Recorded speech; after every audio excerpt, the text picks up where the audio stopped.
In case you missed it, here's a Sports Animal Rewind. Our Eye on the SEC is brought to you by Miller Eye Care and Optical, 694-2622.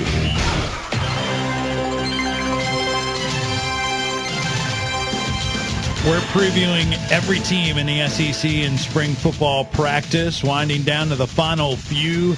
The Kentucky Wildcats opened up spring practice earlier this week. Time to go to Lexington. We bring in from CatsIllustrated.com, covers the Kentucky Wildcats. Ben Jones joins us here on the new Sentinel Sports page. Hey, Ben, Vince Ferrara, Mike Strange. How you doing this morning, Ben?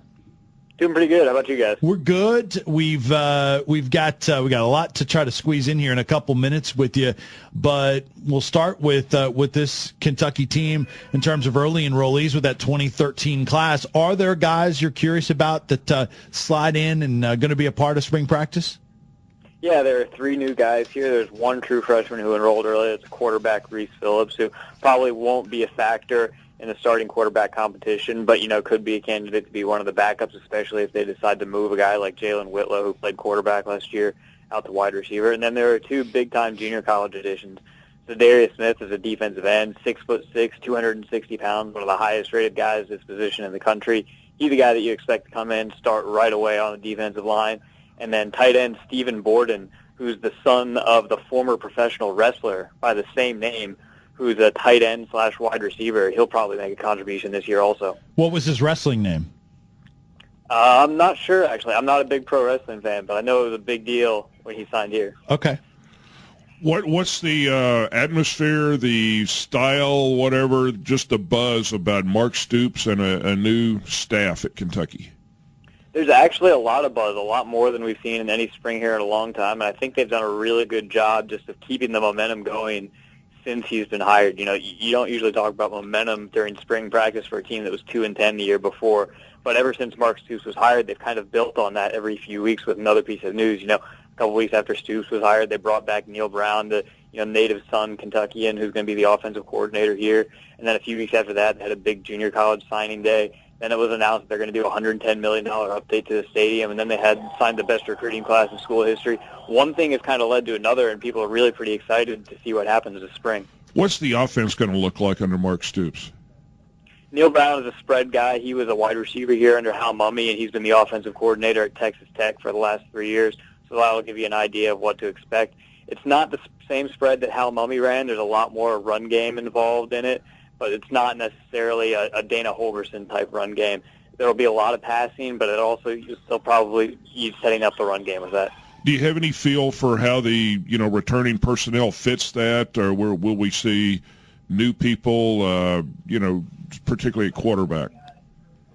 I think the quarterback position is going to be one to keep an eye on because, they had 3 guys who played there last year. Maxwell Smith was pretty well entrenched as a starter before he became injured, and now they're going to have a competition. I still think that Smith will win it. He's just far and away the most experienced guy, and based on what we saw last year, he's the most ready to do the job right now. But wide receiver is another spot where you can look up guys who may or may not fit into what they're trying to do here. They need to bring in a lot more wide receivers for starters because this is an offense that's going to have 4 guys on the field at once at that position. They also probably need to bring in a higher caliber of player there. Visiting with Ben Jones from CatsIllustrated.com, covers Kentucky spring practice underway for Kentucky. Google is a great thing. It's Steve Borden is Sting, who's a iconic wrestler for those of us that watch it. So that's really cool, and I would imagine that's going to continue to be a topic of conversation with him and the fans, right? Yeah, he's actually listed as a wide receiver / tight end. He's 241 pounds, but they say that he has the speed to line up out there wide and maybe help out there too. And Sting is known for wearing face paint during his matches and everything. So maybe they'll try to bust out with some face paint, or at least Steven might try to do so. What about other things defensively that you might be looking for in camp to try to develop in spring practice for Kentucky? Defensively, they're also changing systems. Last year, Rick Minner ran a hybrid 3-4/4-3, and now they're moving to much more of a traditional 4-3. Mark Stoops likes to run the cover 3 behind that. So they'll have to find the way that those personnel will fit into that system a lot.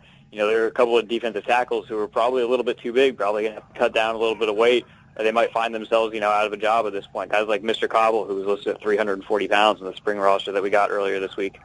Yeah, one of the great names in the SEC. We say it every time you bring that up, Mr. Cobble. Got to love that. Anything else that you're looking for our listeners, Ben, that in camp that you haven't touched on that are going to be important, whether it's a specific position battle or anything like that? I do think that it's important to remember that this team was 2-10 last year, and even though there is a lot of momentum and a lot of excitement, I think that probably 6-6 is about this team's ceiling based on what we've seen now.